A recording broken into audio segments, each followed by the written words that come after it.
সম্মানিত দর্শক, অবস্থা দৃষ্টে মনে হচ্ছে জামাতের যে সম্ভাবনাগুলো রয়েছে, সম্ভবত সমস্ত সম্ভাবনার দ্বার ধীরে ধীরে বন্ধ হয়ে যাচ্ছে।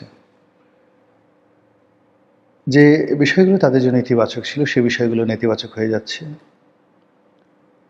এবং অতীতে তাদের যে বিপদ বিপত্তি ছিল এদেশের রাজনীতিতে, এদেশের অর্থনৈতিক কর্মকাণ্ড চালাতে এবং এদেশে স্বাভাবিক যে জীবনযাপন করতে তাদের যতটুকু সুযোগ সুবিধা ছিল, সম্ভবত পরিবেশ এবং পরিস্থিতি আগামীতে এমন অবস্থায় চলে আসছে যে তারা নিঃশ্বাস নেওয়ার জন্য আল্লাহর কাছে প্রার্থনা চাইবে।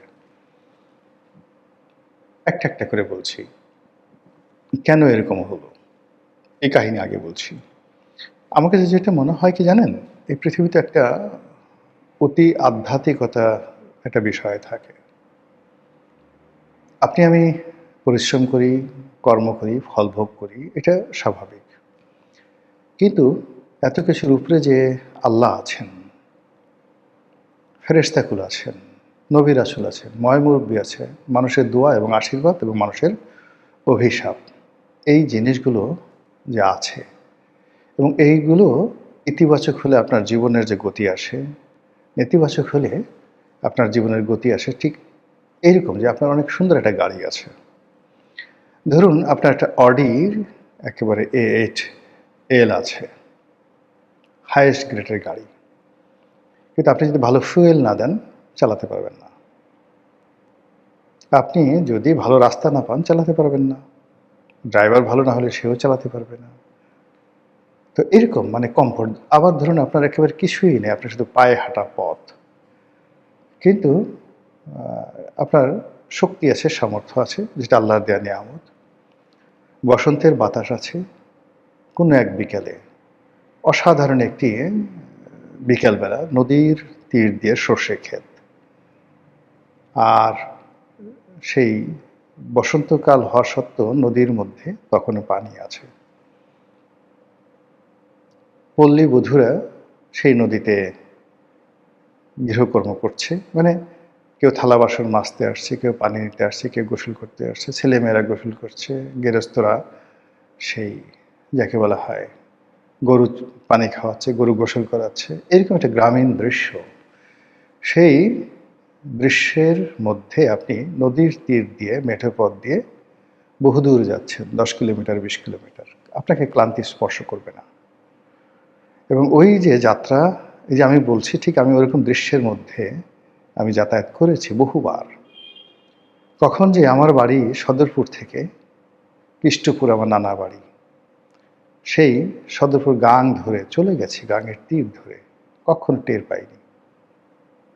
এরকম তো এখন এরকম জীবনের অনেকগুলো বিষয় থাকে। স্রষ্টার দোয়া আশীর্বাদ এগুলো মানুষের জীবনকে যে কোনো অবস্থাতেই, যাকে বলে আপনার যত খারাপ অবস্থা থাকুক না কেন আপনি সুখী হবেন। আর স্রষ্টার যদি আশীর্বাদ না থাকে, আল্লাহ যদি নাখোশ হন, তাহলে আপনি যখনও যে অবস্থায় থাকেন না কেন আপনার সমস্ত সুখ শান্তি মুহূর্তের মধ্যে উধাও হয়ে যাবে।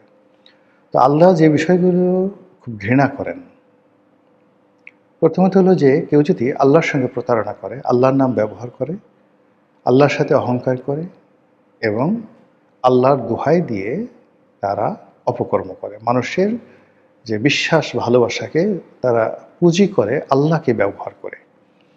কিন্তু মনে মনে মুনাফেকি আবদুল্লাহ উবাইয়ের মতো এই ধরনের কাজ আল্লাহ রাব্বুল আলামিন এতটা অপছন্দ করেন যে তাদের রিজিকের দরজা বন্ধ করে দেন।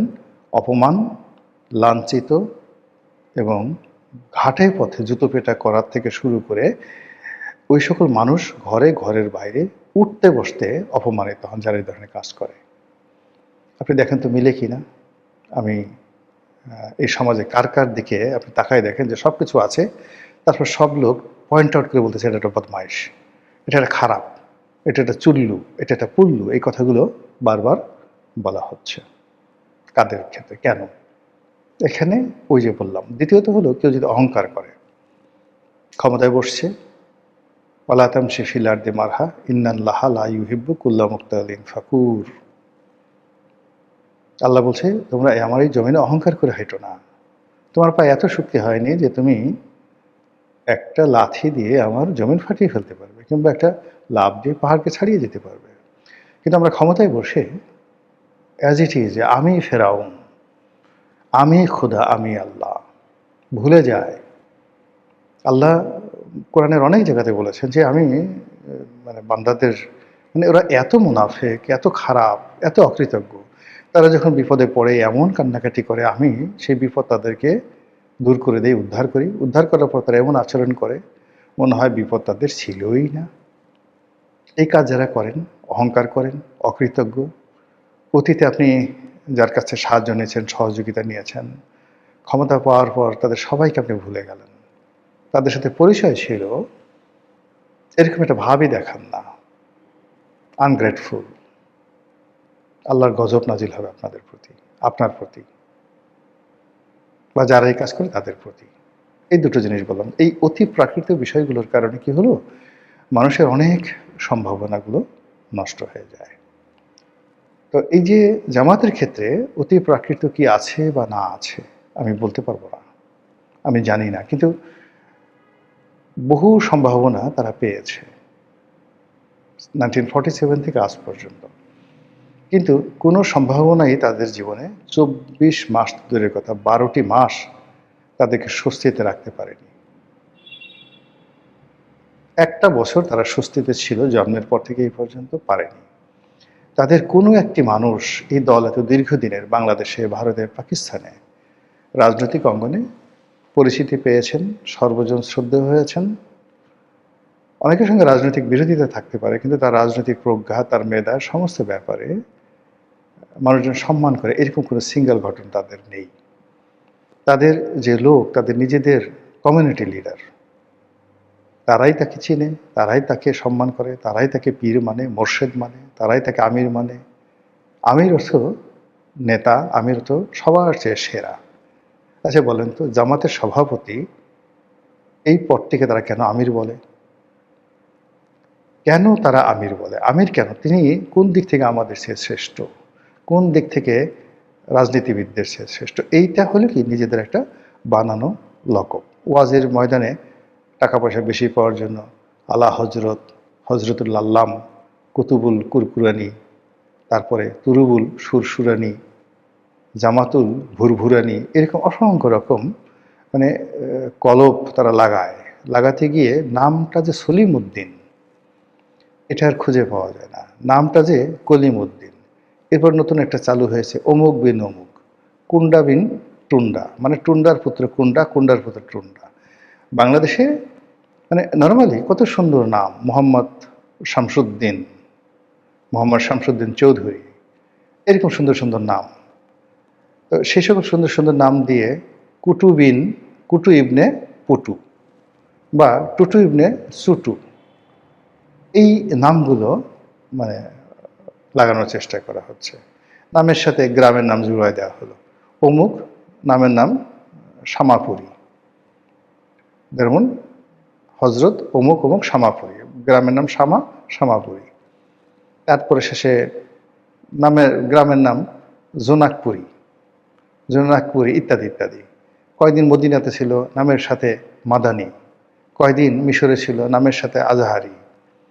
কয়দিন কুয়ালালামপুরে ছিল, নামের সঙ্গে কুয়ালালামপুরি। কোথা থেকে আসছে নামের সাথে দেখা গেল যে ওই আরব দেশের নাম আরাবি, মানে কাব্বাসি, ফাব্বাসি, টাব্বাসি, এরকম অনেকগুলো নাম দেখেন না। এই জিনিসগুলো হলো ভণ্ডামি, এগুলো ভালো না, এগুলো লাগে না। অতীতের কোনো আপনি আল বিরুনি, আমরা আল বিরুনি নাম শুনলেই তো বুঝতে পারি। ইবনে সিনা নাম শুনলে আমরা বুঝতে পারি। জাবির ইবনে হায়ান নাম শুনলে আমরা বুঝতে পারি। কর্ম তাদেরকে কত মহান করে তুলেছে মুসলমানদের মধ্যে। বা একজন হিরোডোটাস, আমরা তার কিছু বলি না, জনাব হিরোডোটাস, মিস্টার হিরোডোটাস, খালি হিরোডোটাস, সক্রেটিস, কনফুসিয়াস, তাওঝু, মানে এই নামগুলো স্মরণ করার সাথে সাথে আবুল ফজল, আইনে আকবরীর লেখক আবুল ফজল, চাণক্য, মানে যারা পৃথিবীর বড় মানুষগুলো, তাদেরকে মানুষ ওভাবেই স্মরণ করে।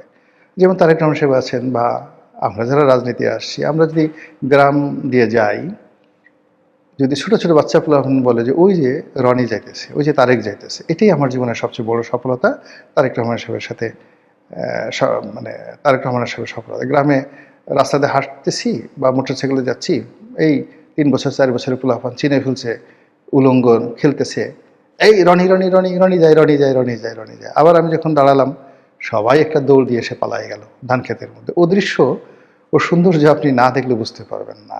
অসাধারণ। তো এইভাবে কুতুবি ঠুতুবি লাগে না, এগুলো লাগে না। তো যেটা বলছিলাম যে বিভিন্ন কারণে, আধ্যাত্মিকতার কারণে মানুষের জীবনে বরকত আসে, আর আধ্যাত্মিকতার কারণে, ন্যাচারাল কারণে, খোদাই ক্রোধের কারণে জীবন থেকে অনেক বরকত উঠে যায়। জামাতের ক্ষেত্রে কি হয়েছে আগে বলছে আল্লাহ জানেন, আমরা জানি না। কিন্তু এখন এই যে এই সময়টাতে যে বিপদ এবং বিপত্তিগুলো চলে আসছে, বিএনপি মানে রাষ্ট্র ক্ষমতায় তারেক রহমান বসার পরে জামাতকে যেভাবে শ্রেণী শত্রু মনে করছে এবং জামাতকে নানাভাবে কাট্টুস করার জন্য, সাইজ করার জন্য তারা যে কর্মগুলো করছে এবং জামাতকে নাজেহাল করার জন্য জামাতের আমির থেকে শুরু করে অন্যান্য যে সমস্ত লোকজন, তাদের শীর্ষ নেতৃবৃন্দ রয়েছেন, তাদের ক্যারেক্টার অ্যাসাসিনেশন যেভাবে হচ্ছে, এর পেছনে মদত আছে। যারা এই ধরনের কাজকর্ম করছে, সরকার হাতে এমন মেশিনারিজ আছে, সরকার যদি চাইতো যে তার বিরোধী দলীয় নেতাদেরকে তারা প্রোটেক্ট করবে, তাদের সম্মান বাঁচাবে। কারণ হলো আমি পার্লামেন্ট নেতা হিসেবে বসে আছি, আমার অপোজিটে একজন ক্লাউন বসে আছে, সং বসে আছে, ভং বসে আছে, এটা তো আমার জন্য সম্মানের না। কাজেই জামাতকে যদি সম্মানিত করতে চায় রাষ্ট্র, বিএনপি, এটা তাদের বিরুদ্ধে যে অপপ্রচার হচ্ছে এটা দূর করতে সরকার লাগবে just matter of 1 hour, just 1 hour. কিন্তু সেটা না করে দেখা যাচ্ছে যে জামাতকে আল্লাহর হস্তে ছেড়ে দেওয়া হয়েছে, আল্লাহর মাল হিসেবে। ঘাটে, পথে, প্রান্তরে সব জায়গাতে তারা যেভাবে লাঞ্ছিত, অপমানিত হচ্ছেন, তাদের বিরুদ্ধে যে ন্যারেটিভ তৈরি করা হচ্ছে, সবার প্রায় চেহারা স্রোত নষ্ট হয়ে গেছে জামাতের। এই গেল ফার্স্ট। সেকেন্ড থিং হলো হাদি হত্যাকাণ্ড।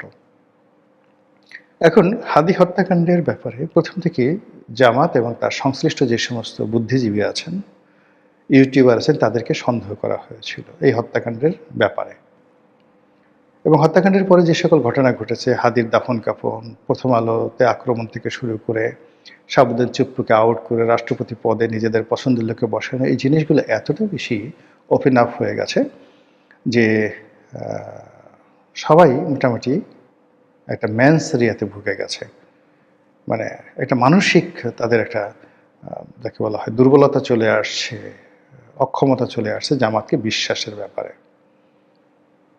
তো সেই দিক থেকে পরবর্তী যখন হত্যাকারী ধরা পড়লো, পালিয়ে গেল বা অ্যাসার্টেন করা হলো, এবং সেই হত্যাকারী এখন ইদানিং ভারতে যে বিবৃতি দিয়েছে এবং সেই বিবৃতিতে জনৈক জামাত নেতার নাম ইন্ডিকেট করেছে সে।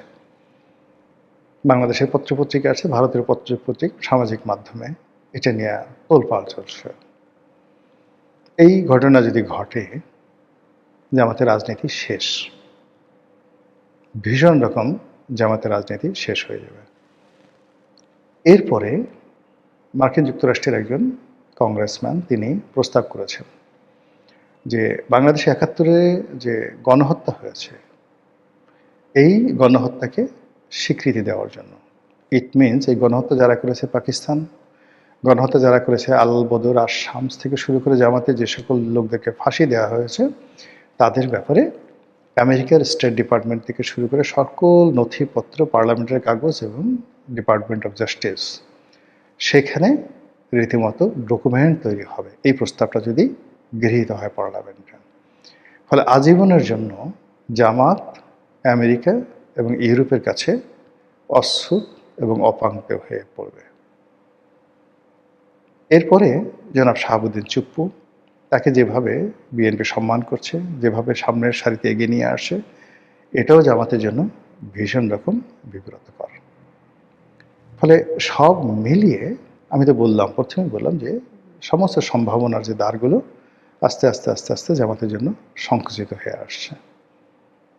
আল্লাহ ভালো জানেন তাদের ভাগ্যে কী আছে, আমাদের ভাগ্যে কী আছে। যেটি ভালো হয় সেটি আল্লাহ করবেন। আসসালামু আলাইকুম রহমতুল্লাহি ওয়া বারাকাতুহু।